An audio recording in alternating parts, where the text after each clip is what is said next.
دافع عن أرضك ووطنك.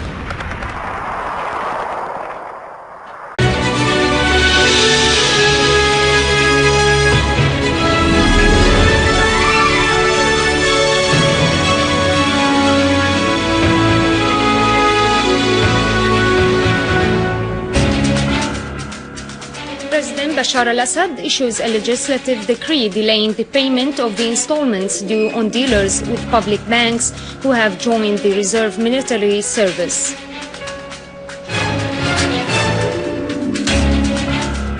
Our armed forces continue their national task in clearing the homeland of terrorism.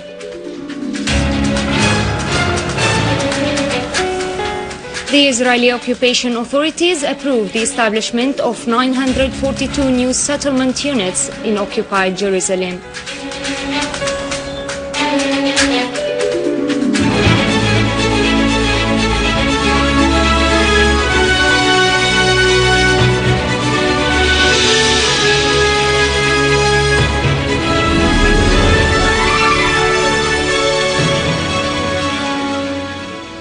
Ladies and gentlemen, good afternoon.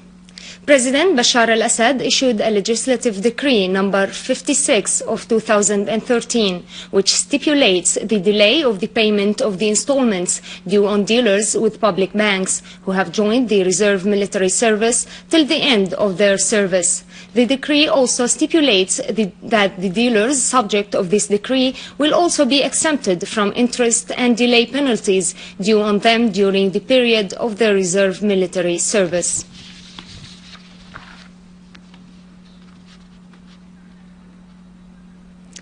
Our armed forces continue to pursue terrorists in Latakia suburbs. The armed gangs try to ambush and attack the news crew to prevent them from conveying the reality of their crimes. The news team had headed with army units to Beit Shakouh village when they were exposed to fire shots and sniping. The army launched a wide-scale operation, as a result eliminating a large number of the terrorists who set fire to the forests in the area.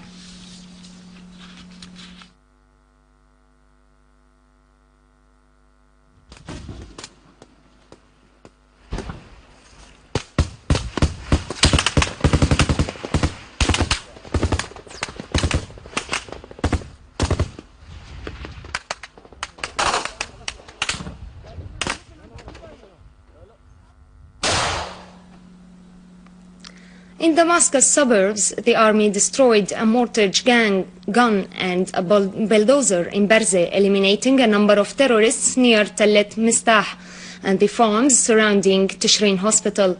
The army also killed the members of the terrorist group in Arbin and carried out operations against terrorists' hideouts in several areas in eastern Ghouta.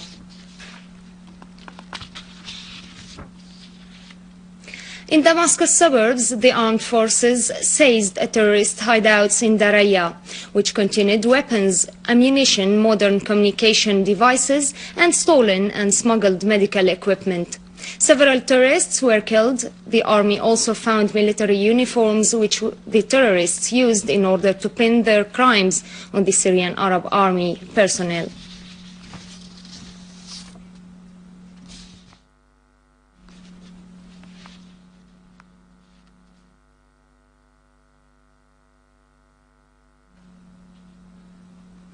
The army today destroyed a warehouse of weapons and ammunition and several tourists' hideouts in Deir ez-Zor and its suburbs, killing and wounding a number of armed men. An official source said that an army unit clashed with a terrorist group who tried to infiltrate into al-Sana'a and al-Rasafa neighborhoods, killing most of the members of the group, including a sniper nicknamed al-Sana'a Sniper. A tourists' gathering was also destroyed near the municipality building and the surroundings of Bimo Bank, in the main street of the city. The source added that an army unit destroyed a terrorist gathering in Al-Ma'arraya village and a heavy machine gun. The army also eliminated terrorists in the ancient airport and Al-Jbail neighborhoods as well as in Cinema Fuad Street. The army killed terrorists in Al-Huwaika, including the leader of Jabhat al-Nusra linked gang.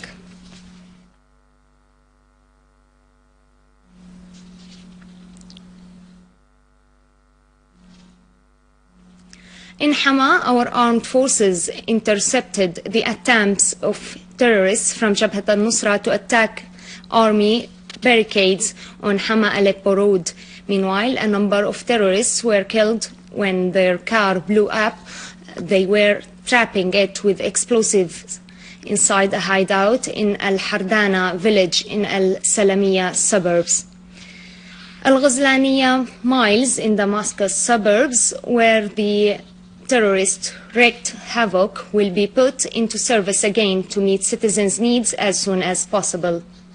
The area, which is situated in eastern Ghouta, has witnessed unsuccessful attempts by the armed terrorist gangs to put it under their control, particularly the services installations, including Al-Ghazlaniya mines and the grains soils, which constituted a strategic target for them. However, their attempts failed due to the Syrian Arab army, who destroyed their vehicles that had been prepared to continue the stolen wheat. The governor of Damascus suburbs, Hussein Makhlouf, inspected the mines, getting briefed on the bulk of the devastation by the people in charge, calling on them to participate in the maintenance works. Al-Ghazlaniya mines used to feed Damascus and its suburbs with flour, which is one of the most important needs of the citizens.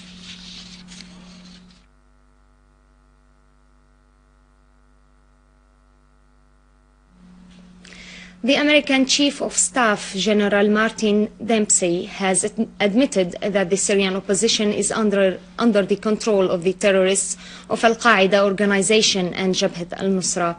Dempsey's words were quoted by Israeli press and political sources following his meetings with Israeli officials during his current visit to occupied Palestine within a tour that also includes Jordan. Dempsey said the USA is watching what is happening in Syria through satellites and is worried over the control of the so-called Jabhat al-Nusra and Al-Qaeda organization over the armed oppositions in the country. Dempsey affirmed full coordination between the USA and Israel regarding their plans against Syria, adding that his country will not take any military step towards Syria except after coordination with Israel first.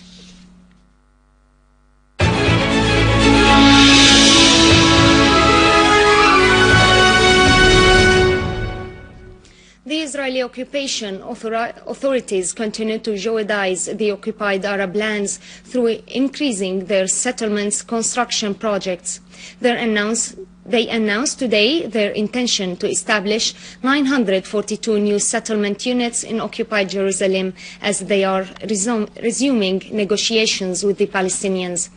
This raises the number of the settlement units endorsed by the Israeli occupation authorities over the past 3 days to 2,129.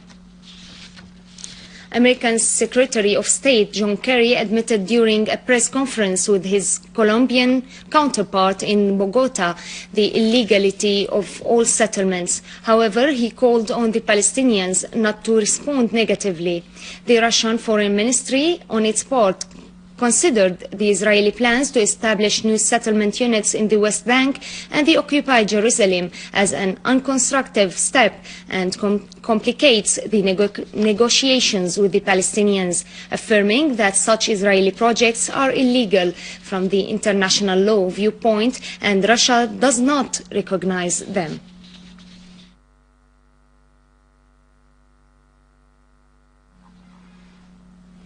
In Egypt, armed men today attacked police stations and security headquarters in Al-Arish city, north of Sinai, wounding 2 persons. The armed men fired missile shells at a police section in Al-Arish and pelted other security centers with locally made explosive devices. The personnel of Author police station in Al-Arish, together with the security guards of the police intelligence building, exchanged fire shots with some armed men as military helicopters flew over the city during the clashes.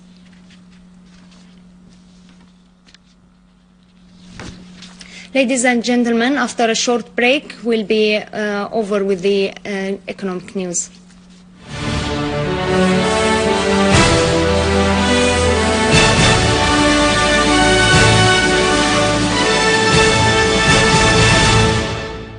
Welcome back.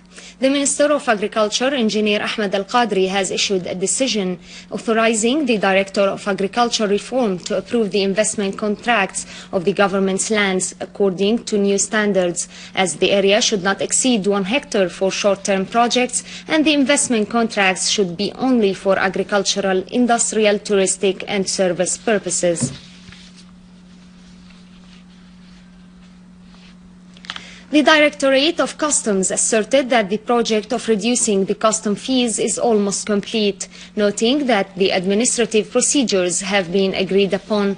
On the other hand, a source said that the project is very important as it includes all the custom fees for classifying the level of some goods according to their nature and industrial needs.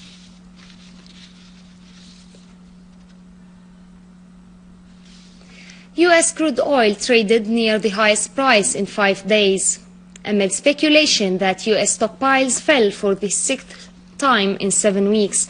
Futures rose 0.8% as U.S. crude investors dropped by 1.55 million barrels last week, while Brent for September settlement gained 88 cents to reach more than $109 a barrel.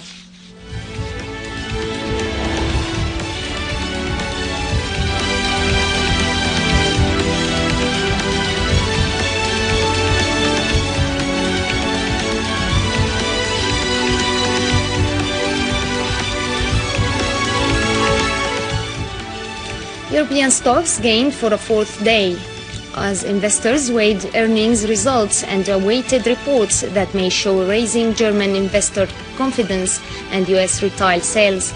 Japanese shares also rose, with the Nikkei stock average climbing from an almost 7-week low.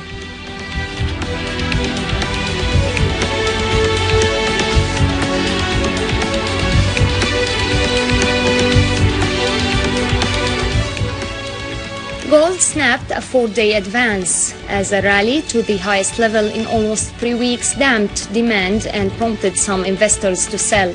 Spot gold fell from 0.6% to reach $1,330 an ounce.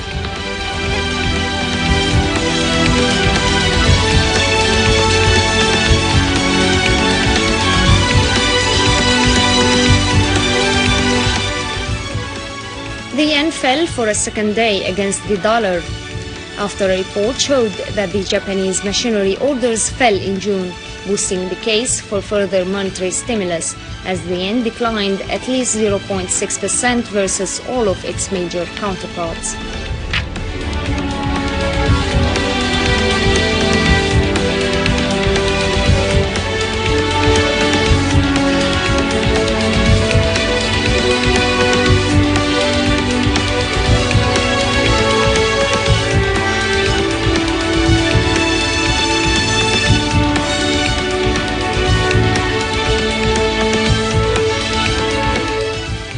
Ladies and gentlemen, this was our news for today. Thank you for watching. Goodbye.